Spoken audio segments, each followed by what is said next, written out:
earlier class. We'll just run through. Okay. So, you know, basically this is a structure. I think you know that. They show optical isomerism because of the differences in the, what to say, attachment, substituents for the carbon atom. So, normally again, in the case of sugars, we were talking about D sugars, D, capital D, which is the arrangement of the functional group, okay, um, on the right side, right? And in the case of amino acids, it is the L form, which is bioactive. In fact, again, I think this was one of the questions that I asked you for the what to say, uh, internals also. The D sugars, this capital D is the configuration. That is the arrangement of hydroxyl group. When it is on to the right of the CH2OH, that is the primary hydroxyl group, you call it as D. And when it is on the left, you call it as L. And normally it is the D form which is bioaccessible. That is the body accesses only the D form and not the L form. Quite the reverse is what you observe in the case of amino acids, where the arrangement is regarding ammonia. So when it is on the right side, you call it as D, and when it's left side to the methyl group, uh, when it is on the left side of the methyl group, you call it as L-alanine. So the amino acids normally are L, which is bioaccessible. Now, this capital D and this capital L represents the configuration. That is the arrangement of substituents uh, around a carbon. Now, the other thing, that is the small d and small l, refers to the optical activity. That is the movement of plane polarized light to the left or the right. So, capital D, capital L is the molecule. It is specific to the molecule, the arrangement of substituents, the arrangement of groups, as we call it. And small d, small l is a physical property. Now I think you know there is something called as constitutive property and other property. So now this capital D, capital L is a constitution. This is how it is. It has now, and the properties like physical properties or other things is the small d, small l, which is the optical rotation. When it is the plane polarized light is rotated, when the solution turns the plane polarized light to the right, we have a small d, we call it as small d or plus. When it rotates the plane polarized light to the left is L, L left, D right.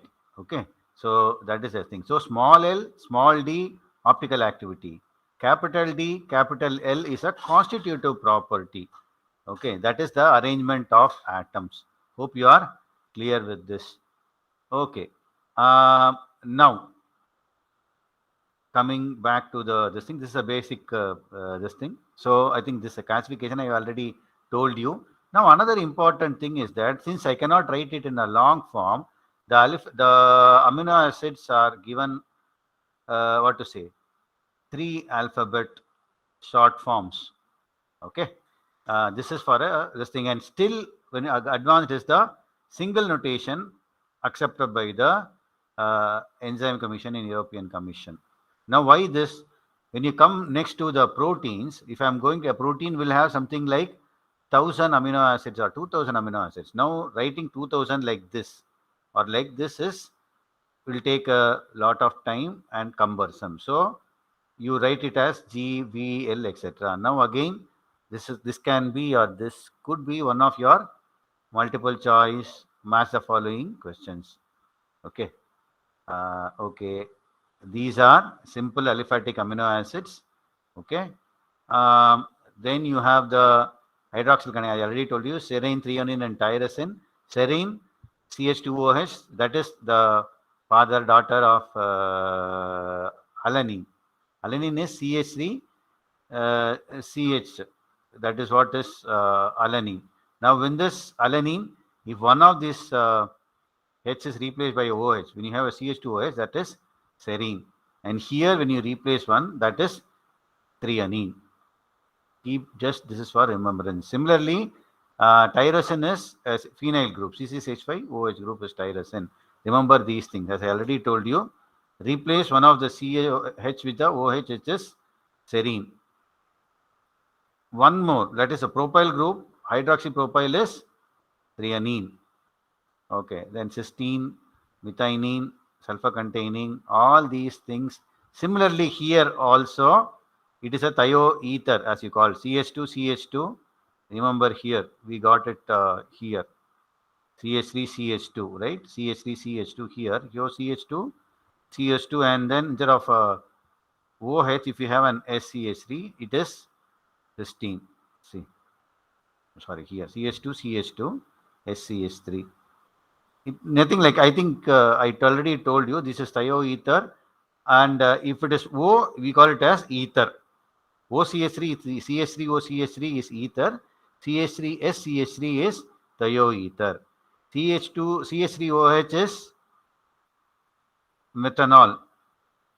CH3SH is thiomethanol, as you call it. Thio is sulfur group. And I think I already told you, oxygen, sulfur all belong to the same group. So one can easily replace the other. The properties are the same. Fine. So these are the acidic amino acids. I think they can run through. Okay. Now we come to the next. I think we have already seen other things. Okay. And these are one of my favorite questions for your multiple choice and other things. Fine. Okay. I think this also I told you, they have both positive and negative charges, so they are called as zwitterions. Okay. And reaction to carboxylic group, same way. I think these are already studied. Okay. This can also be useful for you. That is, the amino acids can be identified by specific color reactions. Violet reaction for a peptide. Dinner reaction is normally for all of the amino acids. Valence reactions for tyrosine. Hopkin coal. This is for indole ring. That is what to say. We can call it as heterocyclics, right? Arginine, Sakaguchi reaction. These are called, you can just note. Maybe next time when you come to when you come to class, we'll try to do all of these things. Fine. Okay. So on one side, I was talking about decarboxylation. So decarboxylation of what's it? Dihydroxyphenylalanine, those dopamine, and this I think I already told you all those things like dopamine. Histamine is obtained by removal of the carboxylic group. So when you remove the carboxylic group, you get histamine. So again here, since you have a carboxylic group and an amino group, when you remove the carboxylic group, you have amines which are, you can say, which act on the central nervous system. That is why these are mood elevators or mood depressors, etc. I think we said last class. The other thing is deamination. You can also remove the amino group. So what is going to happen when you are going to remove the amino group? You will get a carboxylic acid. So again, this is also one of the methods where the body itself produces some of these acids. Okay. So, okay. These are the non-protein amino acids like ornithine, citrulline, etc. Now, where are these? If you consider, all these things are in your biochemical cycle. Your body produces these things and immediately converts. That is, these are intermediates of your citric acid metabolism or other metabolisms, which are immediately utilized also. Thyroxine is, is responsible for the iodine simulation and other things, which is again what to say, uh, responsible for your iodine absorption, etc. Okay, so fine. So these are the other things found. Non-alpha amino acids. The D amino acids are very less. D glutamic acid and alanine are present in the cell wall, but normally, as I already told you, the body assimilates only L amino acid. Fine. Now, coming to the next, which is peptides and proteins.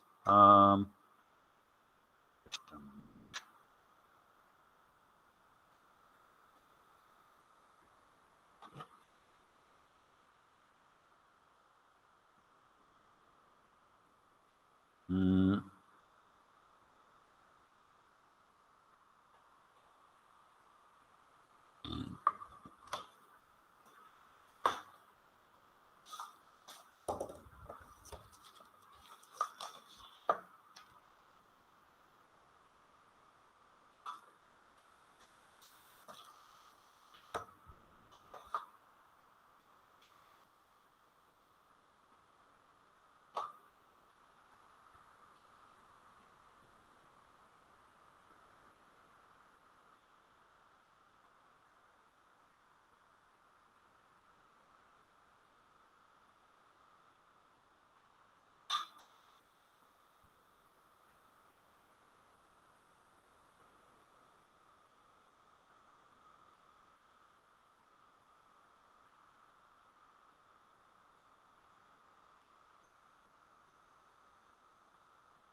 so are you able to see the whiteboard? Yes, sir.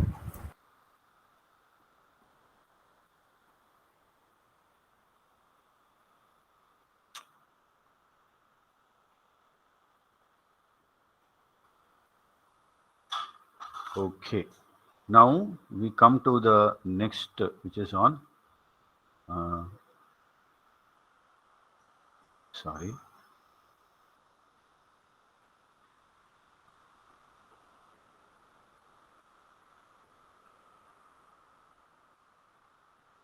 Now, how are peptides formed? These are formed by condensation. That is, I have say. Okay. C, COOH, NH2. Okay, H and R. Now, same way, I have. Sorry, sorry. N C COOH. Okay, R H. Now, when this water is removed, I get a C double bond O N H C H R, okay, COOH. Here again C NH2, okay, H R1 or whatever it is. This is called a peptide bond. Okay. And now if you observe, on one side you have a free amino acid group. Other side we have a free carboxylic group. This is called the C terminal, the one with a carboxylic grouping. And this is called the N terminal. Understood? Am I clear or made a mess of the things? Peptides are formed by condensation of two or more amino acids. Now this is a starting. Okay. Now what can happen? This COOH can again react with another amino group to form one more COOH, and this is how the chain goes on. Okay. Similarly, this NH2 again you can have a COH here. So at the end of the day, I have at one end an amino group, a free amino group, and another end a free carboxylic group. This is what is the structure of a peptide. Of course, now Is it clear? Any doubt? Hello? Am I audible? Am I online? Hello? Yes, sir, you're Hello? audible. Okay, okay, okay. Fine, fine, fine. Because, last time there were frequent this thing, no? So that is the thing. Okay. And now let's come back to the slide. Okay.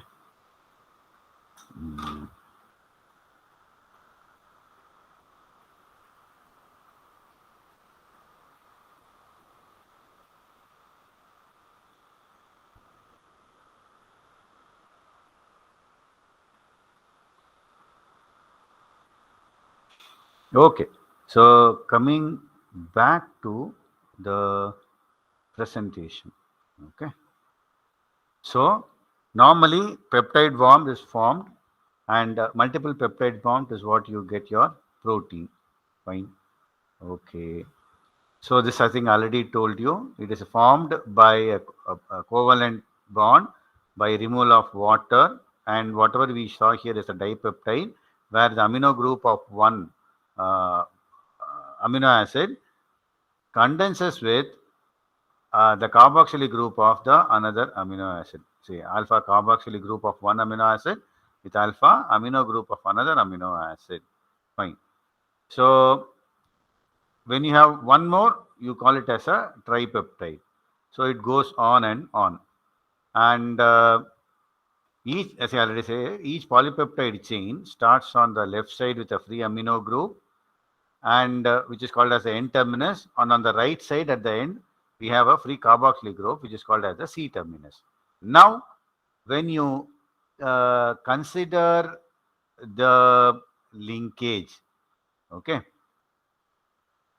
peptides containing more than 10 amino acids are polypeptides. Now, this is what I already told you, like COOH and NH3 giving a CONH.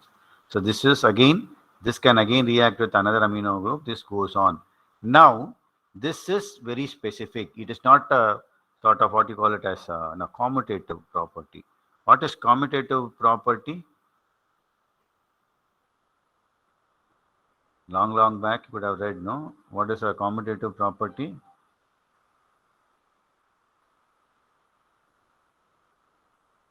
In maths, you read, no? What is it?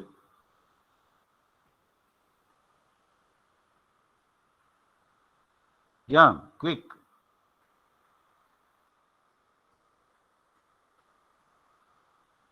Now forgot what to say. Forgot that also. I forgot maths.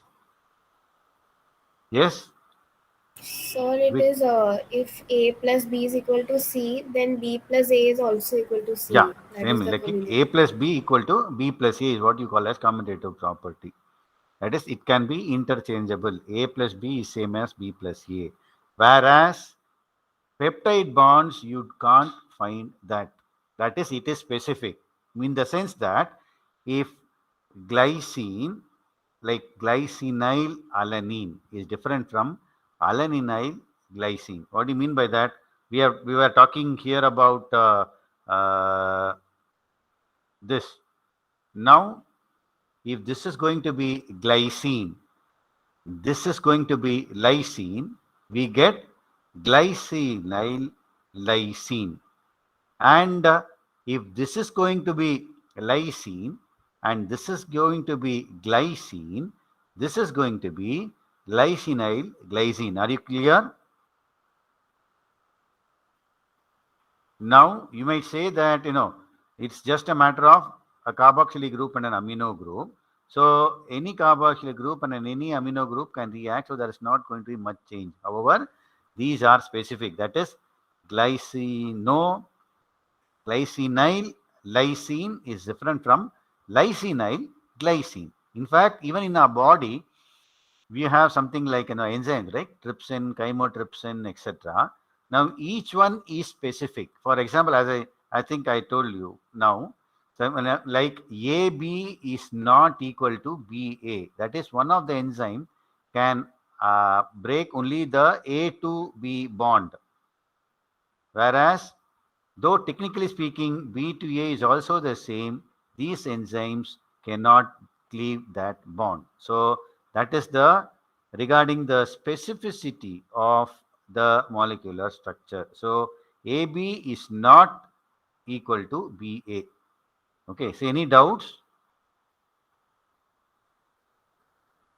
See, for your kind information, this and whatever taught till tomorrow will be for the exam. So keep note of it, be more attentive. Okay, because we have to again complete the portions also. So any doubts here? No, sir. Okay, fine. So now, what are the characteristics of the peptide bond? It is found in the trans configuration. Remember, initially itself in the case of when we are talking about fatty acids and unsaturated fatty acids, we are talking about the cis and the trans configuration, where cis configuration is one in which the functional groups are on the same side of a carbon-carbon double bond. And a trans configuration is when the functional groups are on the opposite side to each other. Now, trans configuration is much stable than cis configuration. Okay. So, the peptide bond is a partial double bond. Why? You have, in this case, CON. Now, what you know about it? Oxygen is more electronegative than nitrogen. So, oxygen carries same way, you know, a more negative value than nitrogen. So, this is very important. That is oxygen carrying a more this thing. So, what happens? Why this is? I'm telling it is a partial double bond. Why you call it as a partial double bond? Because of the nature of oxygen to attract electrons, similar to what we observed in the case of water. Water, though it is a covalent bond, it is also partly ionic in nature because of the oxygen. The same thing applies here also. So a certain level of ionic nature is obtained. A partial, so it is not a complete double bond, but a partial double bond with some, what to say, ionic nature. Okay. So N partially positive, O partially negative, and as a result, you have a lot of other play coming in. This I think I already told you. Uh, when you're going to write glutamate, cysteine, and glycine, you write in the short form as glu, cis, and glycine, which is glutamyl, cysteine, glycine. As I already told you, the glutamyl, cysteine, glycine is different from glycinyl, glutamyl, cysteine, or glycinyl, cysteine, glutamine, etc. The combination acids you can have. So each of these peptide bond is very specific, biologically, functionally too. Okay.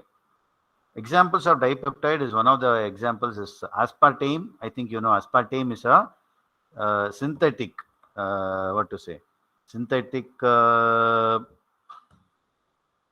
sweetener is composed of aspartic acid and phenylalanine. Okay, so you have also glutathione. You call it as glutathione. Thione, SH. S here is thia, sulfur.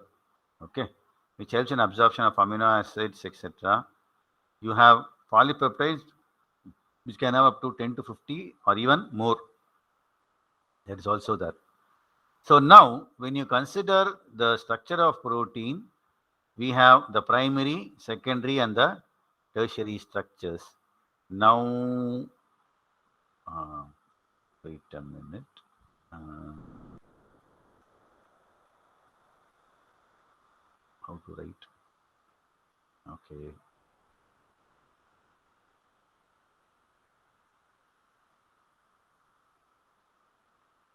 Okay. Now, when you consider the structure of a protein,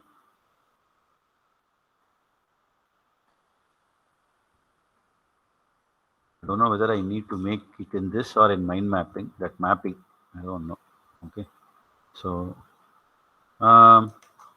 structure of proteins, you have the primary structure, then the secondary structure, the tertiary structure, and the quaternary structure. So when you consider the primary structure, it is what you call as a linear arrangement of peptides, polypeptides. This is what you normally call as the what to say, primary structure. What is a primary structure? Whatever you have drawn now, no, the same thing in the long form, like in the linear is secondary, is the primary structure. Secondary structure is a derived from primary structure by what to say, uh, primary structure uh, due to non-ionic, non-covalent types of bonds like hydrogen bonding. Okay. Then disulfide bonding or hydrophobic interaction or oh, sorry, hydrogen bonding, disulfide bonding. The tertiary structure is a further preserved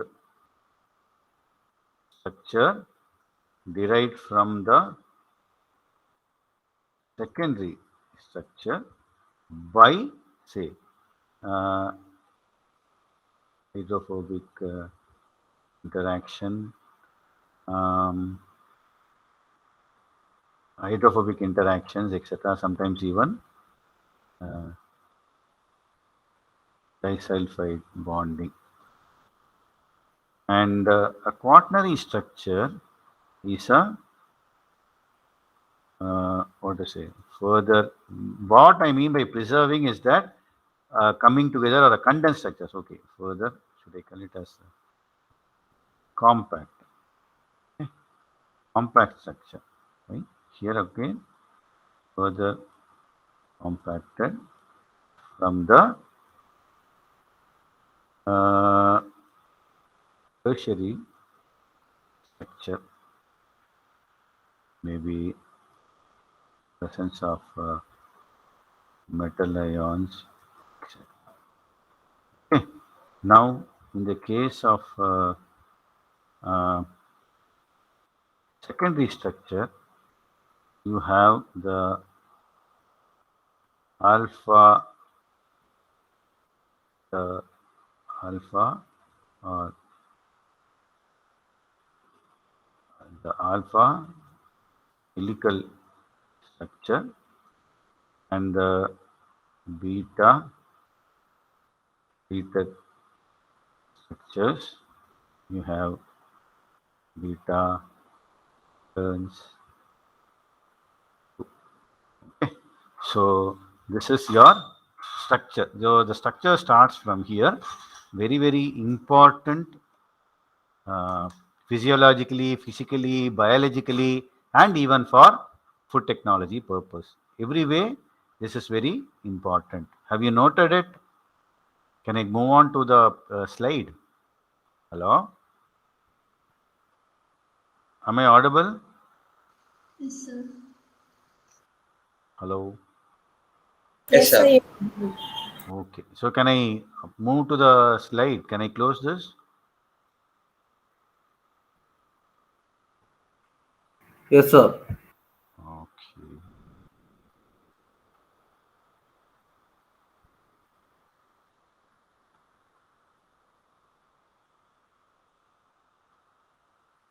Okay. So, as I already told you, why I'm repeating it is sometimes if you write it, you can understand better. That's why I write it first in the simplest term, simple for you to understand. Then I can add all the complexities.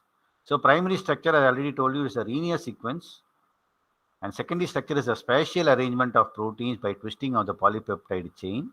I call it as compaction. It is coming together. Okay. The reasons being the twisting and other things because of the hydrogen bonding or other things.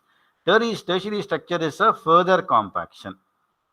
Okay. Quaternary is furthermore compaction. So primary structure, I think I already told you, you have an N terminal and a C terminal. N terminal is where you have a free amino acid group. C terminal is one where you have a carboxylate group. Okay. So it's a tradition to number the amino acid from the N terminal. I think we have already seen it. Presence of specific amino acids at a specific number is very significant for a particular function of a protein. That is also there. So this is your, what to say, this is how it is arranged. For example, lysinyl, valine, phenylalanine, glycyl, arginyl, cystinyl, glutamyl, leucinyl, alanine, alanine, alanine. It goes on like this. So this is one of the proteins found, and this is the primary structure of the protein. Okay. The primary structure can be determined by trying to break the peptide bonds and to find out the number of amino acids in the sequence. Okay. So determination of amino acid composition is one, degradation of the protein into smaller fragment, definition of the amino. One is the amino acid composition and amino acid sequence. What is the difference between amino acid composition and amino acid sequence? I'm sorry, I'm putting off the no, your what to say video in between because I think last time this also drags and suddenly it shuts down the system. Yeah, tell me. So, uh, what is amino acid composition and what is amino acid sequence?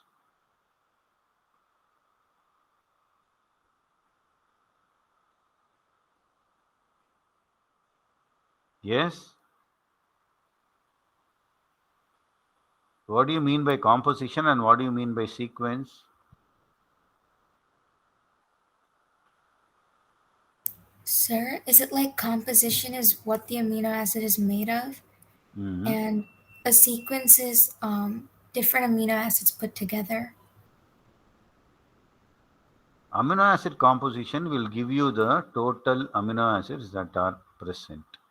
Um, for example, um, when I'm going to do, say, an amino acid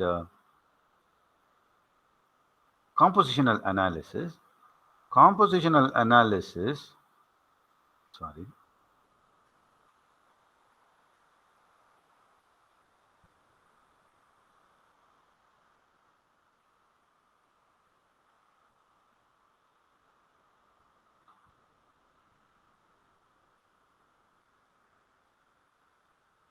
So, compositional analysis is you can tell that it has maybe say 10% of glycine, 5% maybe uh, threonine, 2% serine, okay, and 15% tyrosine, etc.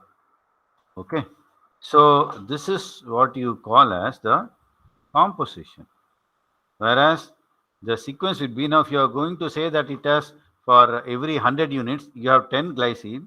The glycine can be written something like this. Okay.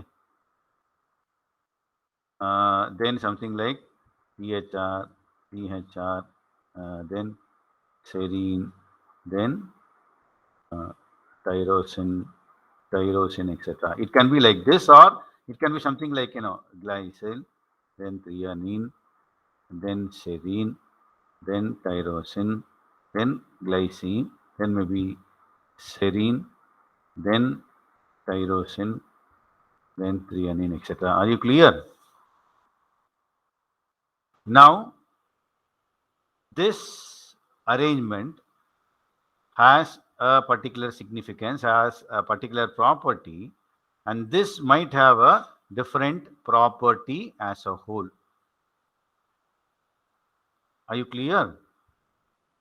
I think I already Yes, told sir. you the sequence is important. The composition sometimes is not important, but the sequence is very important when you consider protein chemistry, protein functionality also. I think I already, simple example is keratin. I think we'll see that later. Okay. Okay. I think every time I'm telling this same for almost all groups. Now, your hair is keratin, your nails are also made of keratin. But then, can you identify the properties of these two? Hello? Are both same? Composition wise, they are same, but otherwise, are they same?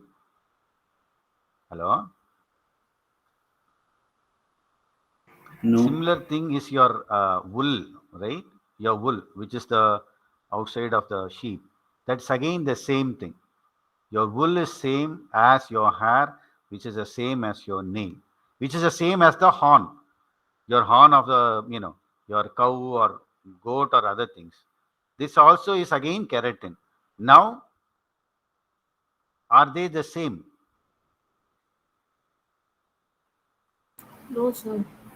Okay. Why? It is because of the sequence and the further thing. So, basically, they can be the same. That is, maybe the primary structure can be the same. Okay, but then subsequently, when you go for the other structures, the level of compaction, the level of what to say, arrangement and compaction, obviously your hair or the wool is very soft as compared to the nail, which is soft as compared to the horn. So that's all to do with the uh, tertiary and the quaternary structure. Secondary structure is what you call as your keratin, etc., etc. Okay. Okay, so the compaction and every other thing. Now, okay, let us. Okay, fine. So that's what I already told you. The amino acid sequence need to be known. Fine. So how it is done? The sequence is determined by hydrolyzing the polypeptide either by acid or an alkali or an enzyme. Okay, and you will get the individual amino acids. You will not get the sequence. Okay, the separation by chromatographic techniques. Then the degradation into smaller fragments is done by urea or guanidine. It is just for your information. By cleaving the disulfide linkage, this will help you understand the sequence. Okay. Same way. The determination is done by Sanger's reagent and what to say. So that is the thing. Okay. Fine. These are the various methods. You have Edmonds reagent, you have other things to determination of the amino acid sequence. Okay.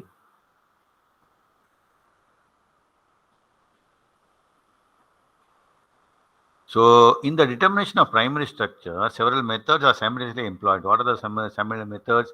Maybe using different enzymes or acid hydrolysis, alkaline hydrolysis, etc. So what you will get is you will get a formation, you will get sort of overlapping peptides. That is, I think in the earlier slide, if I remember, I wrote like glycyl, arginine, glycyl, silane. So when it is going to break in one sequence, you may on one side you will get like, sorry, again. Um,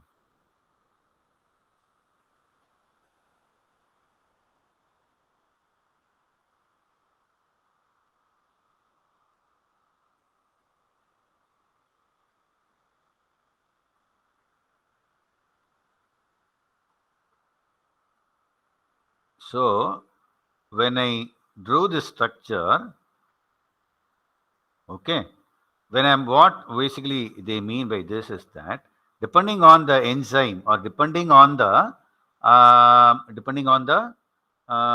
enzyme used or other things, one enzyme can cut it like this here.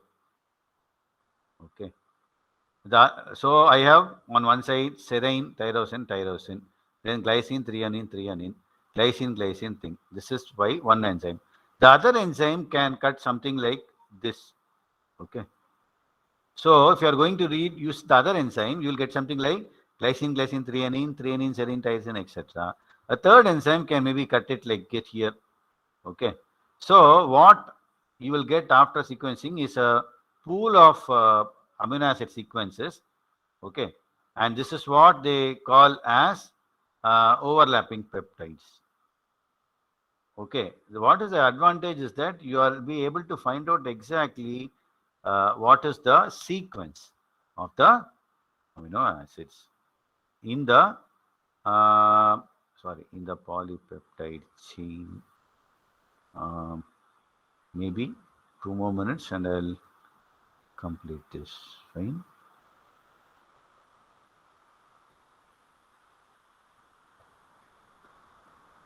Okay. So, okay. You also have reverse sequencing techniques. These are just to know. So, secondary structure is the facial arrangement of protein by twisting of the polypeptide chain. So, you have, I think, already told you, a alpha helical structure and a beta pleated structure. Alpha helical structure is the common spiral structure found, and it is a tightly packed coil structure with an amino acid side chain extending outward from the central axis. So, these details later. Okay. So, I think I already told alpha helical structure is stabilized by hydrogen bonding. Where this is hydrogen bonding come when it is switched, we see the structure subsequently. Just a minute. Okay.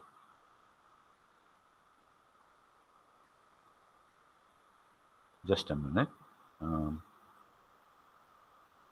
Mm,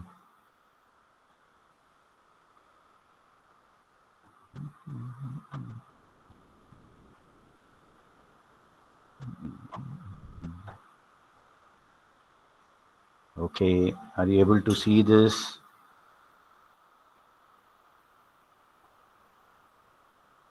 Okay. Yes, sir. Nothing to get tense. So what is it? Holding along a short section of the polypeptide, interaction between adjacent amino acids, basically hydrogen bond between the backbone. Okay, now how is that obtained? So see here, this is the interaction. Okay, now what happens is that I have, because of this twisting and turning, okay, you have the H over here and the N over here falling. Now you know you have a carboxylic group, the CW and ON of 1, the O of 1 with the N of the fourth amino acid, etc. This is how you get the helical structure. Just a minute.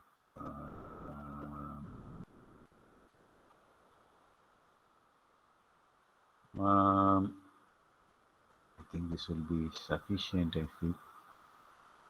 Okay. Okay, I think we'll finish it here. Fine.